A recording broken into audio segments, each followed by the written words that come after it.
Hello மிரேஷல குட்டீஸ், இன்னைக்கு ஒரு யூஸ்ஃபுல்லான வீடியோ தான் உங்களுக்காக எடுத்துட்டு வந்திருக்கேன். என் கையில் இருக்கிறது கொத்தமல்லி விதைகள்ங்க. கொத்தமல்லி வந்து வீட்லயே வளர்க்கலாம் அப்படின்னு சொல்லிட்டு ஒரு யோசனை வந்துச்சு. சரி, அதனால தான் இந்த வீடியோவை எடுத்து போட்டால் தெரியாதவங்களுக்கு யூஸ்ஃபுல்லாக இருக்குமேன்னு சொல்லிட்டு எடுத்திருந்தேன். இந்த கொத்தமல்லி விதைகள் நான் நார்மலாக கடையில் வாங்கினது தாங்க. நான் வந்து செப்பரேட்டாக வந்து கொத்தமல்லி வந்து குரோ பண்ணும் அப்படின்றதுக்காகலாம் நான் வாங்கலை. கடையிலேருந்து வாங்குற கொத்தமல்லி விதைகளை இந்த மாதிரி கொஞ்சமாக எடுத்துக்கிட்டு ஒன்றும் பாதியமாக உடச்சி பாதி போட்டேன். முழு விதைகளாக கொஞ்சம் வந்து போட்டேன்.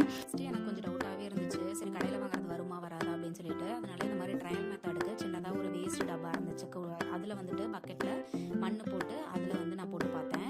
இந்த மாதிரி நீங்கள் வந்துட்டு நல்ல மண்ணாக பார்த்து எடுத்துக்கோங்க. எடுத்துட்டு நீங்கள் வீட்டில் இருக்கிற வேஸ்ட் டப்பா இல்லை க்ரோ பேக் இந்த மாதிரி எதில் வேணாலும் வளர்க்கலாம். இந்த மாதிரி விதைகளை நான் வந்துட்டு ஒன்றும் பாதியமாக உடைச்சது முழு விதைகள் ரெண்டையுமே கலந்து இந்த மாதிரி அந்த டப்பாவில் வந்து போட்டேங்க. போட்டுட்டு அதுக்கு மேலே வந்துட்டு கொஞ்சமாக வந்து மண் போட்டுடணும். ரொம்ப அதிகமாக போட்டு முழுக வைக்கக்கூடாது. இந்த மாதிரி விதைகள் போட்டுட்டு அதுக்கு மேலே அந்த மரத்தில் இருக்கிற சில மண்கள் இந்த மாதிரி தூளாக இருக்கிற மண்ணை மட்டும்தான் மேலே வந்து போட்டு விட்டேன்.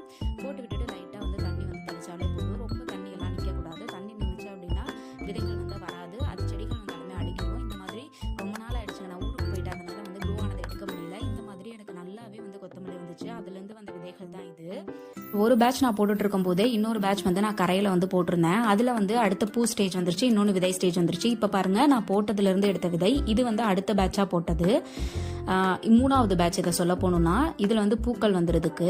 ரெண்டாவது பேட்சில் வந்துட்டு எனக்கு விதைகளே வந்துருச்சு. இதுதான் வந்து ஆக்சுவலாக கொத்தமல்லி வந்து நம்ம வந்து கொத்தமல்லியாகவே வந்து இலைகளாகவே பறிச்சிட்டோம் அப்படின்னா இந்த மாதிரி விதைகள் வராது. நான் விதைகள் வேணும் அப்படின்றதுக்காக தான் நான் வந்து வாடுற வரைக்கும் விட்டுருக்கேன். நீங்கள் வந்து கொத்தமல்லி வீட்டில் வந்து சமைக்கிறதுக்கு தேவைப்பட்டுச்சுன்னா நீங்கள் வந்து பாதியிலேயே கட் பண்ணிடலாம். இப்போ பார்த்தீங்கன்னா எனக்கு விதைகள் வந்து இதில் ஓரளவுக்கு காய ஆரம்பிச்சிருச்சு. இப்போ அதையுமே பறித்து காமிக்கிறேன் பாருங்கள்.